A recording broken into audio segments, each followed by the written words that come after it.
She was standing in the wrong place at the wrong time, or so they said, 3 men in designer suits blocking the entrance to the community center like they owned not just the building, but the air around it, the ground beneath it, the very idea that anyone else had a right to be there. Maya clutched her daughter's hand tighter, feeling the small fingers squeeze back with the kind of trust that breaks your heart because you know the world doesn't deserve it.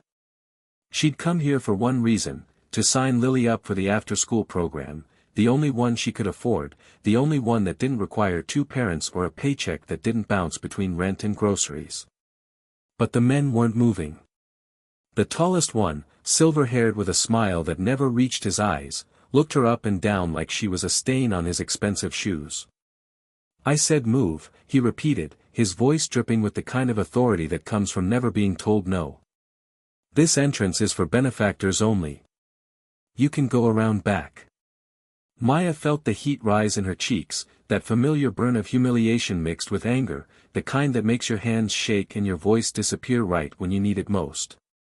"I'm sorry, I didn't see a sign," she managed, hating how small her voice sounded, hating even more that Lily was watching this, learning in real time what it meant to be dismissed, to be made invisible by men who believed money made them matter more.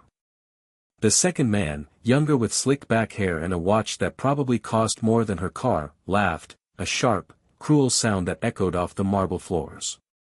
"There doesn't need to be a sign, sweetheart. This is the Donovan Wing. My father donated $2 million to build it. That means we decide who uses which door."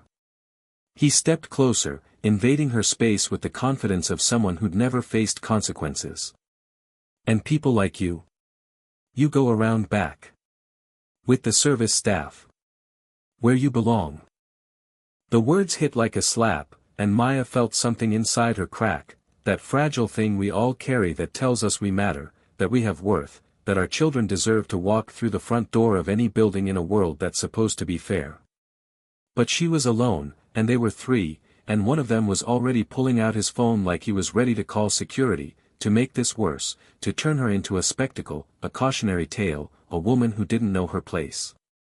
Lily tugged on her hand, her voice a whisper that cut deeper than any insult, "Mommy, why are they being mean?"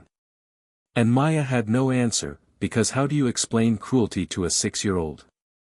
How do you tell her that some people are raised to believe their wealth is a crown and everyone else is beneath them? She was about to turn away, to swallow the shame and walk around to the back entrance like they demanded, to teach her daughter that sometimes you just have to take it, that fighting back isn't always possible, when a voice cut through the tension like a knife through silk, calm, steady, and absolutely unyielding. "Actually, this entrance is for everyone. It says so right there on the charter you're standing in front of but apparently never bothered to read." Maya turned, and so did the 3 men, their smug expressions faltering for just a moment as they took in the man who'd spoken.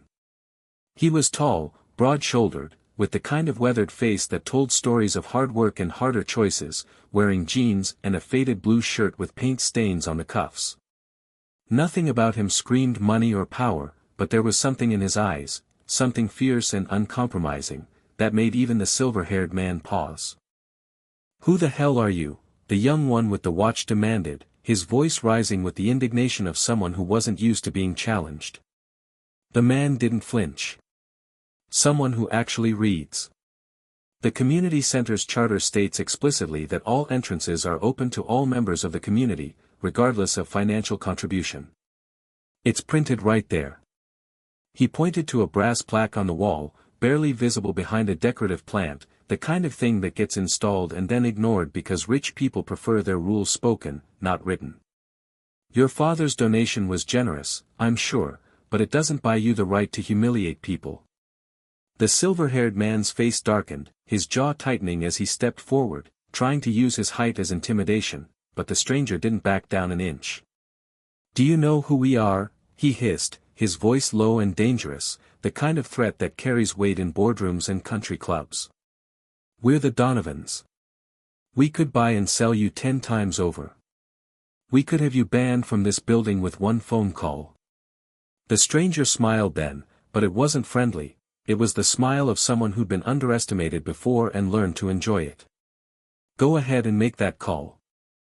I'd love to hear you explain to the board why you were violating the center's charter and discriminating against a mother and her child. I'm sure the local news would find it fascinating too.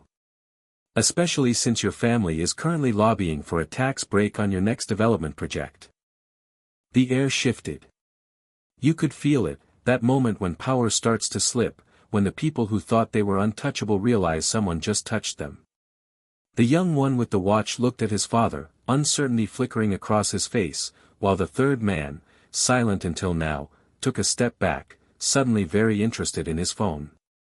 Maya stood frozen, her heart pounding, unable to believe what she was witnessing, this stranger going toe-to-toe with people who probably owned half the city, and doing it for her, for Lily, for the principle of it.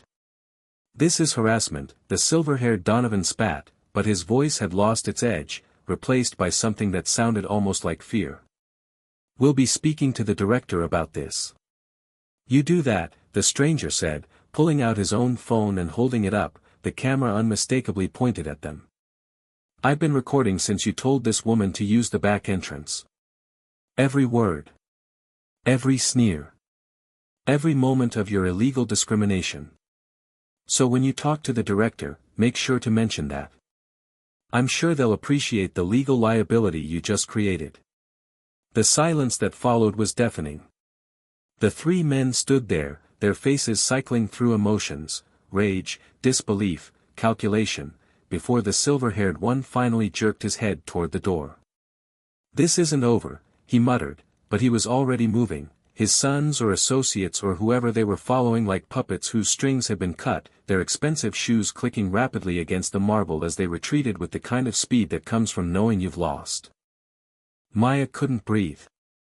She just stood there, Lily still holding her hand, staring at this man who'd appeared out of nowhere like some kind of guardian angel dressed in work clothes and carrying the weight of the world in his eyes.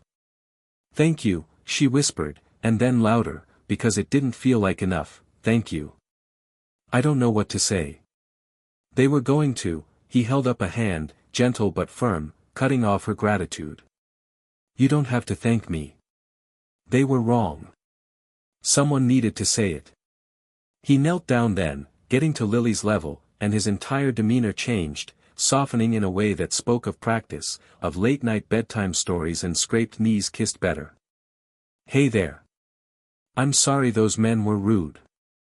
They forgot their manners. But you and your mom belong here just as much as anyone else. Okay.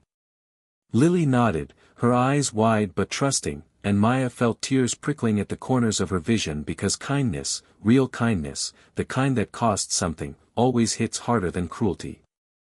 I'm Maya, she said as he stood back up. This is Lily.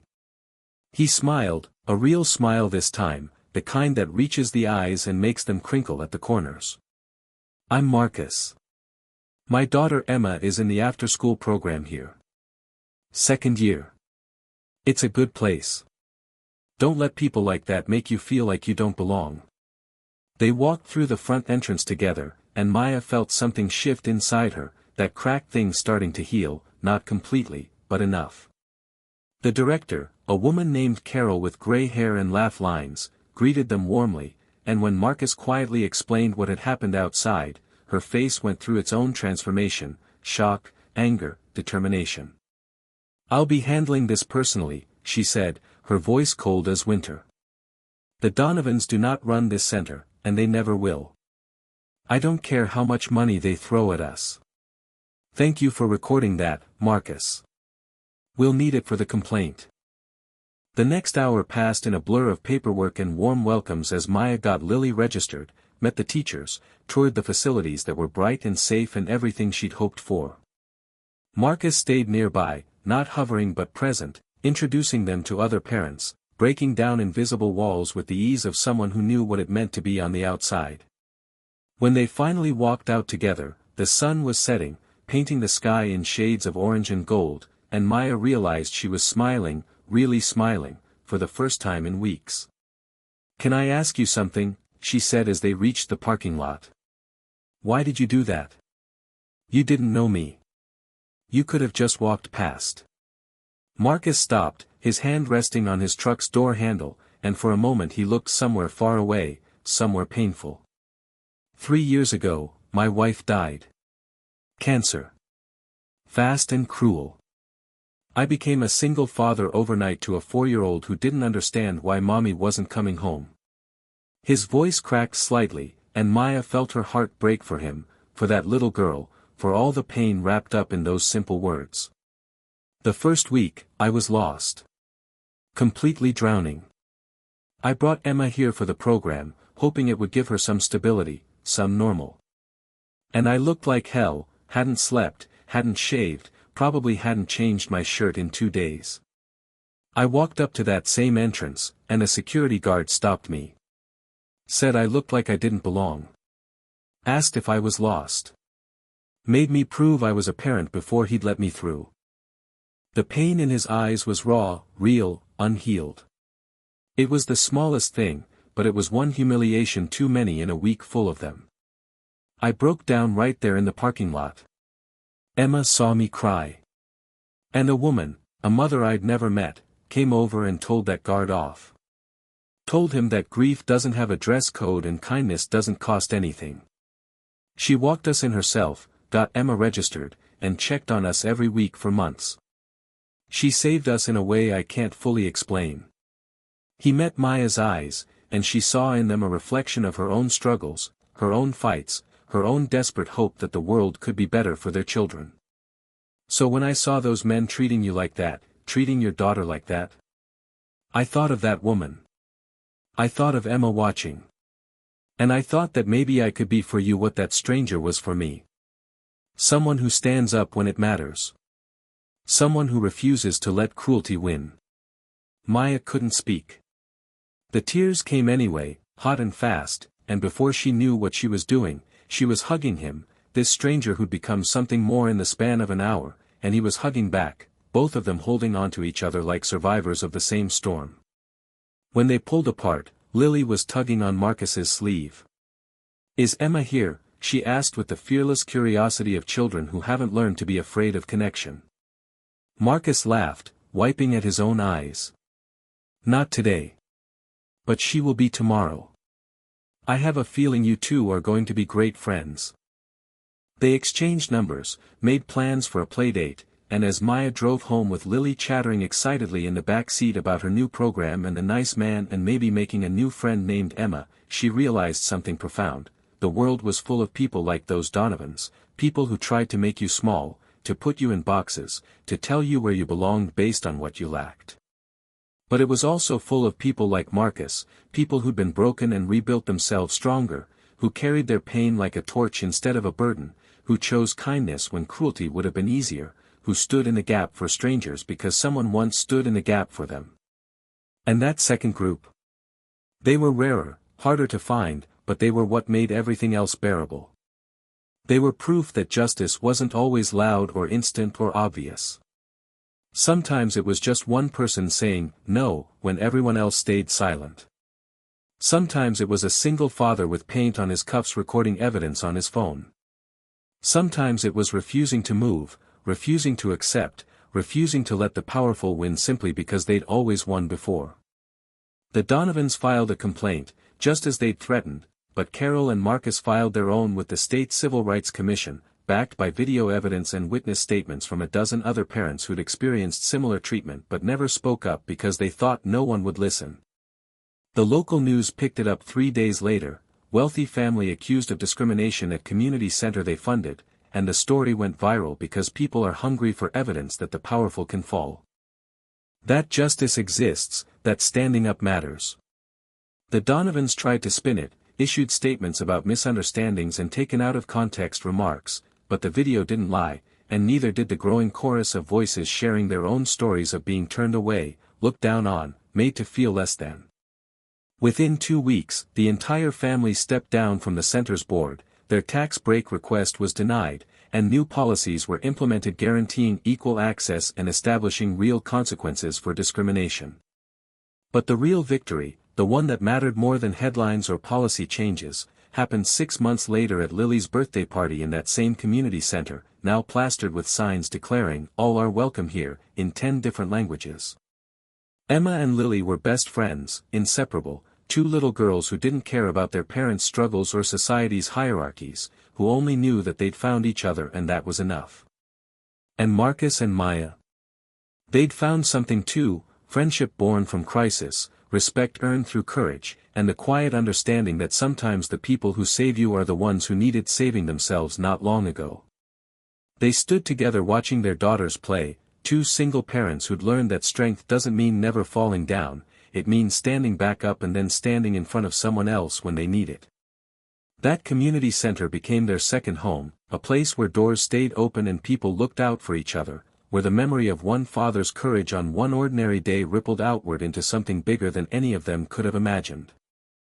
And somewhere in the city, the Donovans learned what Maya and Marcus had always known: money can buy buildings and put names on plaques, but it can't buy character, it can't purchase decency, and it will never, ever, be worth more than the simple act of one human being standing up for another when everyone else looks away.